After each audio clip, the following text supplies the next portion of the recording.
guys, welcome back. I am your host, Tennessee Starter. Today I want to give a good story time about how I discovered my battle with Graves' disease, which is hyperthyroidism. So don't go nowhere and let's get right into it.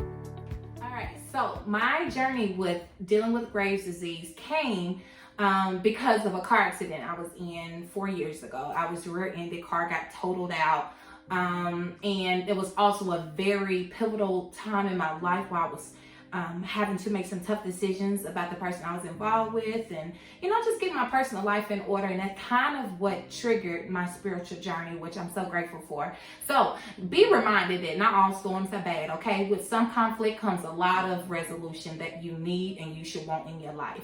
But anywho, so I was in a car accident which spiraled a lot of different things. I ended up being told by one of my favorite humans in the world, who is a relative of mine and works in the medical profession. She advised me to get my thyroid checked because she saw some signs that were alarming or concerning for her. And so took a little bit of convincing, and so I went ahead and I saw about it, and I did grow up with some thyroid issues when I was much younger, living in California. For a lot of people that don't know that, I did live in California a couple different times growing up. Sacktown to be exact. What's up, Cali? And so anywho, I ended up going to see about that, and come to find out my thyroid was overactive, which put it into hyperthyroidism. And so I struggled and battled with that for quite a bit of time. Looking back on everything, I was like the poster child for hyperthyroidism. I had this extreme weight loss that I could not explain, sweating excessively, heart palpitations. I mean, anything that you can find online that describes Graves' disease and hyperthyroidism symptoms, I was the poster child for it, okay? I had it all, thinning hair, my hair was coming out. I associated some of what I was dealing with the relationship that I was in at the time, or lack thereof, something I was dealing with personally. But long story short, I ended up seeing about it, come to find out I needed to take medicine. Well, the medicine was doing only so much. I got a biopsy on my thyroid gland because I did have goiters, so my neck was protruding, bulging eyes, everything. Oh gosh, Lord, I dealt with so much. I can't believe I'm really sharing this with you guys because it weighed on me. I had so many insecurities. My confidence level went all the way down. It was really bad. But anywho, I ended up going through with the biopsy, which it came back atypical. Which means that it could have turned into or developed into a cancer had I not 2 years later got my thyroid removed. So I did stay on medication therapy for 2 years, did some modifications, but not much to help myself. But I ended up getting it removed. Pathology report came back after my surgery that it was atypical and it could have turned into cancer. So it was a good thing that I went ahead and got it taken out. I'm now taking a supplement every day to compensate for not having a thyroid, which the reason why I did this video today was because I got such a wonderful praise report yesterday from my endocrinologist, who was so excited about my weight loss and how now we can go down on the dosage of medicine that I'm taking because I'm getting too much of it because I'm doing better. And for those of you that don't know, I've been fasting, on the OMAD. So I've been eating 1 meal a day, trying to help myself become lighter in the next year to come, because we don't know what next year is going to bring. And so I'm just trying to get myself physically, mentally, spiritually, emotionally healthy so that I can enjoy whatever next year offers us, or whatever it is that I go after, and I can be able to get it done, being in tip-top shape. And so I've lost 27 pounds, which is to be celebrated, because baby girl, honey, baby girl. So yeah, I look a little different than my previous videos. Check out those videos, by the way. And so I'm doing so much more better. Like I said, endocrinologist is so excited about the lifestyle changes that I've made, because I will continue to do this for the years to come, for the months to come, however it happens. This is what my focus is. It's just to get healthier. And so with me doing the OMAD, my brain is not as foggy as it used to be.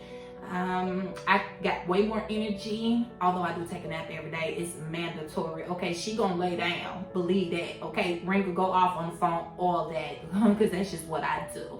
So that has been my journey with dealing with hyperthyroidism and Graves' disease. There was some changes that came after I got my thyroid removed because I wasn't taking my medicine the way I was supposed to. I thought it would help if I did what somebody else had referred me to do. And it threw me off. It set me into this downward spiral almost. Like I felt lonely and depressed and, not supported, because I was dealing with the aftermath of my surgery. I didn't get many visits. Matter of fact, I got one visit. So it was a little bit of truth, but it was also some of what my hormones were making me feel at the time. But I am grateful for the people that did follow up. My sister was such a catalyst in so many different things with my surgery date and taking me for my surgery, picking me up from my surgery, and she sacrificed a lot of her energy to get that done. So I'm so very grateful. And my niece, the one that is an avid watcher of the channel, she checked on me. I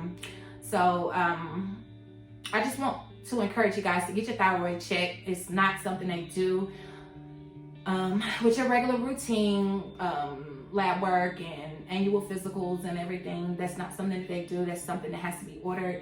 So I would encourage you guys to do that. The thyroid can mess up a whole lot of different things. It's part of the endocrine system. And so when your thyroid is off and all your hormones are running through your thyroid, which you should research, don't just take my word for it, it could really throw you off from top to bottom. You would become mentally, emotionally unstable.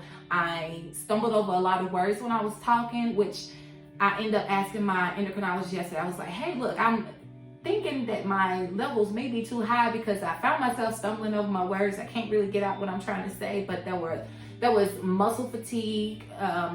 There was this excessive amount of energy that I was burning off, and I had no idea where it was coming from. I couldn't settle down at night. Dealt with insomnia. I heard my heart beating in my head, like the heart palpitations were just crazy.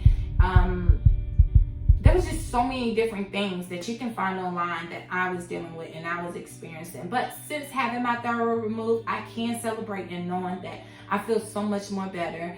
After I got my medicine back to taking it where I'm supposed to be taking it, I was doing amazing. Like, I just started coming out of my shell. I started integrating back with being around people and socializing more and feeling way more excited about my appearance, how I felt and everything, because there was so many changes that came along with dealing with my thyroid being out of whack. And I don't want you guys to experience that if you don't have to, And so my beautiful wildflowers and all the new subscribers, thank you so much for joining the family. You guys welcome them in. Get in the comment section. Tell them thank you for being here because I'm so excited. Shout out to Brooklyn, New York. What's up? From all the way down south, baby. So I hope you guys enjoy my story time. I hope that you guys can also take from this video some information about making sure that you are doing well, making sure your thyroid is operating properly so that you don't have to experience what I went through, child, because I had to come up out of that funk, honey, and she back and she better than ever. So until the next video, I hope that you guys have been taking care of yourselves. I hope that you guys like the video, share it, give it to whoever you think may be dealing with thyroid problems. Tell them they can email me, honey. We can get personal about this because I know that a lot of people that don't experience it don't really understand it, and that's perfectly okay. We only associate or talk about things that we know about, and if you don't know about it, or have some direct effect from it, then you really don't know how to console, support, or comfort anybody that's dealing with it. But it does play a part in a lot of our everyday activities. And so until the next video, you guys take care of yourselves.